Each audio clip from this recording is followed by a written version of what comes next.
사람의 결심이나 태도의 변화, 결연한 의지로 말미암아 괄목할 만한 변화를 얻어낼 수 있는 일들이 우리 주변에는 매우 많이 있습니다.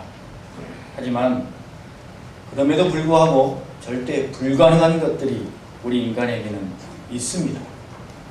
그 중에 하나가 죄의 문제이죠. 죄는 우리가 아무리 결단하고 결심한다고 한들, 나를 채찍질하고 내 삶의 변화를 추구한다 하더라도 결단코 완전히 해결할 수 있는 문제가 아닙니다. 죄는 결심했다가도 또다시 넘어지기 쉽습니다.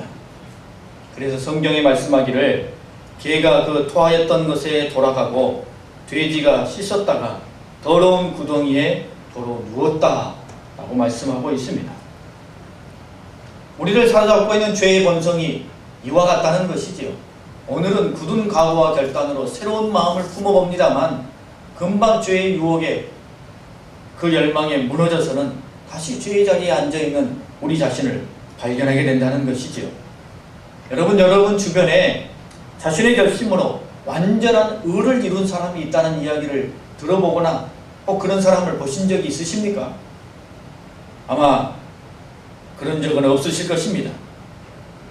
그래서 사람들은 종종 사주팔자를 이야기하며 자신의 운명 뒤에 숨거나 사신우상에 의지하며 부족한 마음을 헛되이 채우려고 합니다. 하지만 여러분, 나무나 돌로 새겨진 우상, 저 높은 하늘에 떠있는 해와 달과 별이 인간의 죄를 해결해 주기 위하여 무엇을 할 수 있겠습니까? 팔자를 탓하며 운명을 말하는 일은 그저 죄의 문제에 그저 주저앉아 있겠다는 심산일 뿐 다른 결단은 없는 것이지요. 사람들 사이도 마찬가지입니다. 서로 간에 다른 도움을 줄 수 있을지 몰라도 죄의 문제에 대해서는 사람이 사람에게 도움을 줄 수 없습니다. 허영조 목사님께서 말씀하셨던 것처럼 물에 빠져 허우적거리는 사람이 물에 빠진 다른 사람을 구원해낼 수 없다. 죄에 속한 죄인이 다른 죄인의 죄를 해결하고 구원할 수 없는 일이지요. 그러니 특정 누군가를 교주로 믿고 따르는 것, 더 나아가 살아있는 하나님으로 믿고 의지하는 것은 정말로 어리석은 일이 아닐 수 없습니다. 주 예수님께서 우리를 위하여 이 땅에 와 주셔서 이미 십자가에서 죄를 해결해 주셨는데 하나님이 또다시 사람의 몸을 입고 이 땅에 오셔야 할 이유가 전혀 없지 않겠습니까? 하나님께서 아들 독생자 예수님을 이 땅에 보내주시는 것을 통해 우리에게 죄의 문제를 해결해 주시는 길을 열어주셨지요. 하나님의 아들이 오셔야 할 만큼 인간의 죄는 크고 중합니다. 이 세상의 그 어떤 것으로도 전 인류의 모든 죄를 해결할 만한 것이 없기 때문입니다. 그래서 우리가 이건 23절과 24절 말씀에 보게 되면 모든 사람이 죄를 범하였음에 하나님의 영광에 이르지 못하더니 그리스도 예수 안에 있는 속량으로 말미암아 하나님의 은혜로 값없이 의롭다 하심을 얻은 자 되었느니라 라고 말씀하고 있습니다. 주 예수님의 은혜로 말미암아 하나님의 은혜로 말미암아 값없이 의롭다 하심을 얻었다라는 것이죠. 우리 스스로는 결단코 내가 지고 있는 이 죄의 문제를 해결할 수 없습니다. 그 죄로 말미암아 나에게 올무처럼 내얹어 있는 죄의 값인 사망의 문제를 해결할 수 없습니다. 오직 하나님만이 직접 방법을 제시해주고 우리에게 길을 열어줄 수 있습니다. 주님이 제시해주신 길이 누구입니까? 예수님이시죠. 독생자 예수님이십니다. 그 예수님을 통한 한량없는 은혜가 아니고서는 절대 불가능한 일입니다. 그 예수님이 아니고서는 값없이 의롭다 하심을 얻을 도무지 다른 길이 없는 것입니다. 그러므로 성도 여러분, 주 예수님께서 우리에게 구원을 주셨음을 감사하시기 바랍니다. 주님께서 우리에게 새 생명 주셨음을 확신하시기 바랍니다. 예수님께서 우리에게 천국 주셨음을 찬양하시기 바랍니다. 우리에게 구원을 주시는 주 예수님에 대해 하나님께서는 사도 바울을 통해 화목제물이다 라고 말씀해 주셨습니다. 25절 말씀에 보면 이 예수를 하나님의 그의 피로써 믿음으로 말미암는 화목제물로 세우셨으니 라고 말씀하고 계십니다. 우리에게 값없이 구원을 주신, 값없이 의롭다 하심을 주신 그 주님에 대해 하나님께서는 화목제물이다, 화목제물로 세우셨다 라고 말씀하셨습니다. 하나님이 그렇게 말씀하셨으니 예수님에 대한 가장 적절한 표현이 화목제물이라는 것 아니겠습니까? 이 화목제물이라는 이 말씀 속에 주님이 우리에게 주신 심오한 은혜가 무엇이겠습니까? 주님은 왜 화목제물로 우리에게 와 주셔야 했을까요? 그 이유는 첫 번째, 예수님을 통하여 우리와 하나님 사이를 화목하게 하기 때문입니다. 본 말씀에 기록되어 있는 화목제물로 번역된 헬라어는 힐라스테리온입니다. 이 단어는 번역에 따라 화목제물 혹은 속죄제물로 해석이 되기 때문에 학자들에 따라서 이 본문 말씀을 화목제물 혹은 속죄제물로 번역하고 있습니다. 여러분, 이 단어의 원어적인 뜻을 잘 살펴보는 것도 사실 중요하겠습니다만 보다 더 중요한 건 이 단어가 지칭하고 있는 예수님, 그 예수님이 우리를 위해서 어떤 일을 감당하셨고 우리를 위해서 어떤 분이신가가 사실은 훨씬 더 중요한 것이지요. 그것을 생각하며 이 힐라스테리온이라는 단어를 우리에게 맞게 번역하고 해석하는 것이 맞을 것입니다. 구약에서 보면 하나님께서 이스라엘 백성들에게 주신 두 가지 은혜가 있습니다. 하나는 율법이고 또 하나는 제사이죠. 율법을 통해 인간 자신이 어떤 존재인지, 하나님 앞에서 죄와 허물로 가득 차 있는 불의한 존재라는 것을 여실히 깨닫게 하십니다. 자기 자신을 그렇게 깨닫게 하신 다음에 제사를 통하여 죄 사함을 받고 하나님께 나아올 수 있는 길을 열어주십니다. 율법을 통해 자신의 실존을 깨닫고 그리고 그것 앞에 가슴 답답해하지만 제사라는 것을 통해 다시 하나님 앞에 나아갈 수 있는 은혜의 길을 열어놓으신 것이죠. 그래서 하나님께서 이스라엘 백성들에게 주신 제사가 5가지인데 이 5가지 제사 중에 죄 용서와 관련된 제사가 무려 3가지나 됩니다. 번제, 속죄제, 속건제. 그만큼 인간의 죄가 다양하고 깊다는 것이요, 철저히 죄 용서함을 받아야만 하나님께 나아갈 수 있다는 뜻입니다. 이 죄 용서함을 받기 위해 인간의 죄를 대신 뒤집어 쓰고 희생되는 제물이 속죄제물입니다. 누군가가 자신의 죄를 깨달았습니다. 그러면 제물을 가지고 하나님 앞에 나오지요. 그 제물 위에 머리에 안수하는 것을 통해 사람의 죄가 그에게 전가됩니다. 그러면 이 제물은 이 사람의 죄의 값을 대신 치르는 것을 온전히 받기 위해 죽임을 당하고 피를 쏟고 그의 몸은 불에 태워집니다. 희생제물이, 속죄제물이 그렇게 죽어가는 것을 보며 자신의 죄가 얼마나 크고 무거운지, 자신의 죄의 값이 얼마나 처참한지 제물을 드리는 그 사람은 보게 되는 것이죠. 그리고 마음에 결단합니다. 하나님의 은혜가 나에게 이렇게 크구나. 내가 죄로부터 멀어져야 되겠구나. 라는 결심을 새롭게 하게 되는 것이죠. 제가 어렸을 때는 집에서 살아있는 닭을 직접 잡아서 백숙을 해 먹었습니다. 닭의 목을 비틀면 말 그대로 발버둥을 치죠. 한참 시간이 지나면 숨이 떨어지고, 그러면 뜨거운 물에 이 닭을 집어넣어서는 닭털을 하나하나 다 뽑아내게 됩니다. 그리고 난 다음에 닭의 배를 가르지요.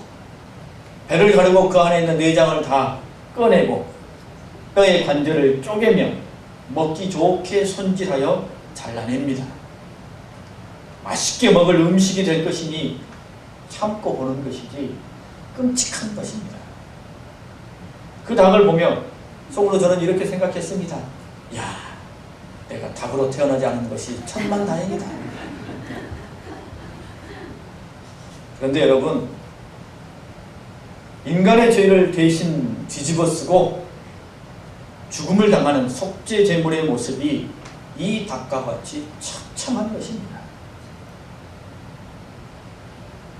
인간의 폐부를 쪼개고 몸 안에 있는 피를 다 쏟을 만큼, 그리고 그 몸을 불로 태워야만 그 죄가 깨끗이 사라질 것 같은 그 엄청난 죄가 내 자신에게 있다는 것을 나를 대신해서 그와 같은 희생의 제물로 사라져가는 그 제물을 보며 깨닫고 발견하게 되는 것이죠.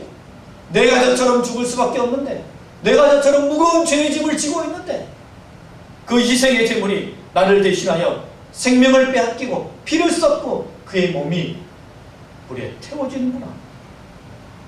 그리고 하나님께서 너무나 감사하게 그것을 통해 나에게 죄 용서를 베풀어 주시는구나. 그것을 발견하고 깨닫게 되는 것이죠. 여러분, 사람 자신은 도무지 자신의 죄를 해결할 만한 어떤 방법이 없습니다. 어떤 길이 없습니다. 오직 하나님께서 그렇게라도 사람들의 죄를 용서해주는 길을 열어주셨으니 다행이고 감사한 일이죠. 그저 말로만 하나님 앞에 잘못했습니다, 용서해주세요 라고 하는 것에 그친 것이 아니라 속죄 제물을 보고 그것을 통하여 용서를 베풀어 주시고 받는 것을 눈으로 보게 하신 것이죠. 얼마나 감사한 일입니까? 말로만 우리가 하나님 앞에 용서해 주세요 라고 했다면 죄 용서함을 받는 확증이 우리 가운데 있지 않습니다. 그래서 이스라엘 백성들에게 속죄 제물을 주님께서 허락하신 것이지요. 여러분, 모든 인류를 위해, 우리 모든 사람들의 죄를 위해 속죄 제물이 되어주신 분이 누구십니까? 예수님이시지요. 아무런 죄가 없으시지만 모든 사람의 죄를 대신 지시고 십자가의 죽으심으로 죄의 값인 사망, 죄의 값인 피 흘림을 대신 담당해 주셨습니다. 그것을 통해 모두에게 구원의 길을 열어주신 것이죠. 누구든지 주 예수님을 의지하며 자신의 죄를 의탁하는 사람은 죄 용서함을 받습니다. 구원을 받지요. 십자가에 달리신 그 예수님을 믿음의 눈으로 바라보고 자신의 죄가 십자가에 달리신 주님께 전가되는 사람, 그 사람은 죄 용서함을 받는 것입니다. 주 예수님의 십자가의 죽으심으로 모든 죄와 사망에서 피함을 얻게 되는 은혜의 길이 우리 가운데 열려진 것입니다. 여러분, 그런데 우리 주님께서는 우리의 죄를 용서해 주시는 속죄 제물로만 그치지 아니하십니다. 속죄 제물은 죄 용서함을 받는 것 아니겠습니까? 그 제물을 통하여 우리의 죄가 하나님 앞에 용서함을 받는데, 여러분, 우리가 하나님 앞에 죄 용서함을 받는 궁극적인 이유가 무엇이겠습니까? 단지 죄 용서를 받는 것 뿐이겠습니까? 죄 용서, 그걸로 끝! 이것입니까?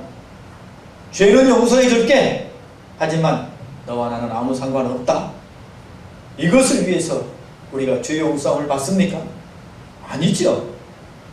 우리가 죄 용서를 하나님께 받으려는 것은 결국 누구에게 나아가려는 것입니까? 하나님께 나아가려는 것입니다. 하나님과 우리 사이는 원래 죄에 가로막혀 있었어요. 도무지 인간으로는 뛰어넘을 수 없는 그 넓고 깊은 것이 하나님과 우리 사이를 가로막고 있었습니다. 뿐만 아니라 하나님은 죄와 악에 사로잡힌 우리를 부정하다 하셨어요. 그 막힘을 뚫어주시고 천상으로 나아갈 수 있는 길을 열어주시기 위해서 하나님께서 주 예수님을 우리에게 보내주셔서 죄 용서함을 받고 그리고 우리로 하여금 하나님 앞에 나아갈 수 있게 하신 것이죠. 하나님과 우리 사이에 화목을 이루어주신 것입니다. 전에는 대적이었어요. 전에는 전혀 다른 길에 서 있었습니다. 그러나 주 예수님을 통해 하나님과 우리 사이가 화목을 이룰 수 있게 되신 것이죠.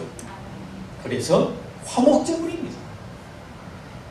여러분, 우리 아이들이 뭔가 잘못했습니다. 그런데 너무나 당황해서 엄마에게 거짓말까지 했습니다. 그러고 나면 이 아이가 어떻게 됩니까? 그 다음부터는 엄마의 눈치를 봅니다. 자기 방에 있다가도 엄마가 아무개야 라고 부르면 가슴이 철렁 내려오죠. 여러분도 다 경험해 보셨죠? 이상하다. 눈치채는 엄마가 아이를 불러놓고 차근차근 물어봅니다. 그러면 그제서야 이 아이가 마음의 문을 열고, 엄마, 제가 예전에 이렇게 잘못했어요. 너무나 당황해가지고 엄마한테 거짓말까지 했어요.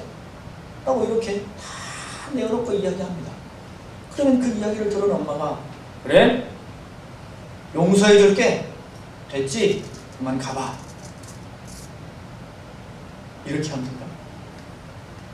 이렇게 하면 어떻게 됩니까? 그 아이는 여전히 엄마 앞에서 주눅든 마음을 회복할 수가 없게 돼요.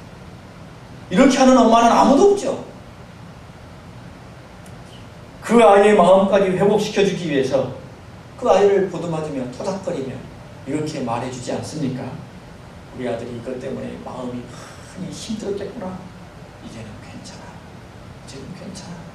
하고 그 아이를 풀어줍니다. 그것을 통해 그 아이가 엄마를 이제는 자신있게 사랑으로 바라볼 수 있게끔 관계의 회복까지 이루어주는 것이죠. 그래서 주님께서는 우리에게 하나님과의 관계까지도 다시 회복시켜주시고 하나님의 자녀로서의 그 놀라운 영광과 은혜를 다시 얻을 수 있게끔 화목제물이 되어주신 것입니다.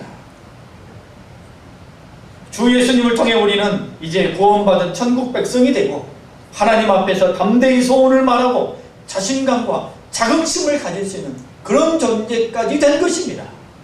이것까지가 주님이 우리에게 주시는 은혜이죠. 그래서 주님이 우리에게 주시는 것은 죄 용서만이 아니라 하나님과 우리 사이의 화목까지입니다. 그래서 하나님께서는 오늘 예수님에 대해 속죄제물이다 라고 말씀하지 아니하시고 화목제물이다 라고 말씀하시는 것입니다. 화목은 속죄의 의미에서 한 걸음 더 나아가 관계 회복까지 이어주는 것이기 때문입니다.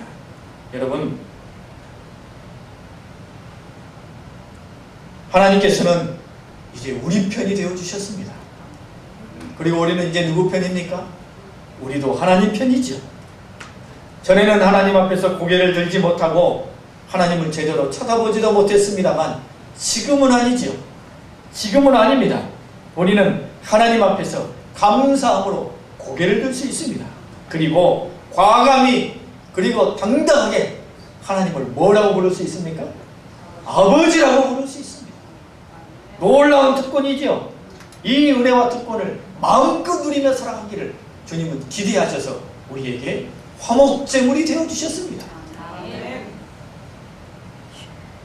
예수님이 우리에게 화목제물이 되어주신 두 번째 이유는 성도들이 하나됨을 이루기 위해서입니다.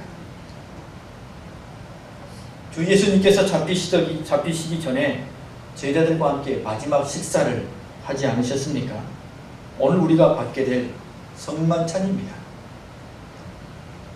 이 성만찬에서 주님께서는 떡을 떼어주시며 내 몸이다, 또 포도주 잔을 나누어 주시며 내 피다 라고 말씀하시며 제자들로 하여금 이 떡과 잔을 나누어 마시게 하였습니다. 여러분, 이 성만찬의 모습을 보면 구약의 제사 중에 생각나는 거 있지 않습니까? 화목제가 생각나지요. 화목의 제사는 이 제사를 드리는 동기는 물론 여러 가지입니다. 하나님 앞에 감사할 일이 있거나 하나님 앞에 소망하는 것이 있거나 또는 하나님 앞에 작정하며 서원하는 것이 있거나 그러면 화목제사를 하나님께 드리게 됩니다. 이 이유는 동기는 다 다릅니다만 그 제사를 드리게 된 화목제사에 사용되는 화목제물은 똑같습니다. 이 화목제물의 특징은 똑같습니다. 하나님께는 일부만을 드리고 나머지 대부분은 어떻게 합니까? 다른 사람들과 함께 나누어 먹게 합니다. 화목제물은 반드시 다른 사람들과 함께 나누어 먹어야 합니다. 이게 화목제물의 특징이죠. 이 화목제물을 함께 나눠 먹는 것을 통해 나눠 먹는 모든 사람들이 하나가 되는 것입니다. 그 제물을 통해 하나를 이루게 돼요. 주 예수님도 우리에게 화목제물이시지요. 우리를 위해서 속죄와 하나님과의 관계의 회복을 주셨고, 그리고 이 화목제물이신 주님을 믿는 모든 사람들이 주님 안에서 하나가 되게 하셨습니다. 성도가 되게 하시고 한 형제 한 자매가 되고 다 같은 천국 시민권자가 되게 해주셨습니다. 우리도 여러분 화목제물이신 주님을 함께 나누어 받은 사람들입니다. 화목제물이신 주님을 통해 한 성도가 되었습니다. 여러분, 세상에서는 출신 지역을 따지고 학교를 따지고 인종을 따지지요. 이러한 편견과 분리는 전 세계적으로 존재하는 인간이 갖고 있는 공통의 통념과도 같습니다. 우리나라에도 영원한 지역주의가 아직도 남아있지 않습니까? 이념의 갈등이 있습니다. 하지만 이런 편가르기, 이런 갈등은 교회 안에는 존재하지 않습니다. 교회 안에서는 있지 않아요. 왜 그렇습니까? 복음의 문은 모든 사람에게 활짝 열려져 있기 때문입니다. 충청도 말을 하는 사람이든 경상도 말을 하는 사람이든 강원도 말을 하는 사람이든 제주도 말을 하는 사람이든 복음 안에서는 다 똑같이 주 예수 그리스도를 화목제물로 나누어 먹어 그래서 하나된 한 성도이기 때문입니다. 주님 안에서의 참된 자유와 하나됨은 교회가 반드시 지켜야 할 중요한 원리이고 귀한 덕목입니다. 화목제물이 되어주신 주님의 은혜가 바로 그 안에 있기 때문입니다. 주님을 함께 나눠 먹는 것을 통해 하나 되는 것이죠. 주님과 하나 되고 성도들 간에 하나를 이루는 것입니다. 화목제물의 특징이 뭐였다고요? 사람들과 함께 나눠 먹는 것입니다. 여러분, 우리 각자도 누군가가 복음을 나에게 나누어 주어서 이제 한 성도가 되지 않았습니까? 화목제물은 반드시 누군가와 함께 나누어 먹어야 됩니다. 나도 이제는 화목제물이신 주님을 누군가에게 나누어 주고 전해 주어야 하는 것이죠. 나만 먹고 끝나면 안 되는 것이죠.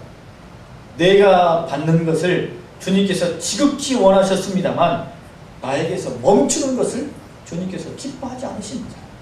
많은 사람들과 더불어 이 화목제물 되신 주님을 나누기를 원하셔요.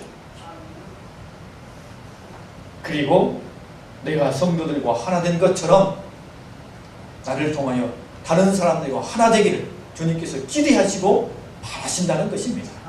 그래서 화목제물이 되어주신 것입니다. 성도 여러분, 예수님께서는 우리를 위해 화목제물이 되셨습니다. 죄를 대신 지시고 죽음으로 값을 치르사 속죄와 그리고 하나님을 아버지라 부를 수 있는 화목을 우리에게 선물로 주셨습니다. 뿐만 아니라 주님을 함께 나눔으로 말미암아 성도들이 하나 되게 하셨어요. 모든 편견과 모든 갈등을 뛰어넘어 하나를 이루게 하셨죠. 우리 안에 하나님과의 화목, 성도들 간의 하나, 이것을 더 깊이 이루어감으로 이 땅에서 더 큰 은혜와 복을 받아 누리실 수 있기를 바랍니다. 기도하겠습니다. 하나님 아버지, 은혜를 감사합니다. 우리가 전혀 어찌할 수 없는 죄의 문제를 해결해 주시기 위하여 화목제물로 예수님을 우리에게 보내주사 속죄를 이루게 하시고 하나님과의 화목을 이루게 하여 주사 하나님을 아버지라 부르며 이제는 구원받은 백성으로 다른 많은 성도들과 함께 하나를 이룰 수 있도록 은혜 베풀어 주시는 것을 감사합니다. 주여, 이 은혜를 우리 삶 가운데 늘 되새겨 화목제물이 되어주신 주님의 그 깊은 은혜와 섭리를 기억하며 오늘 믿음의 길을 걸어갈 수 있도록 주님 역사하여 주시옵소서. 감사하며 예수님의 이름으로 기도합니다. 아멘.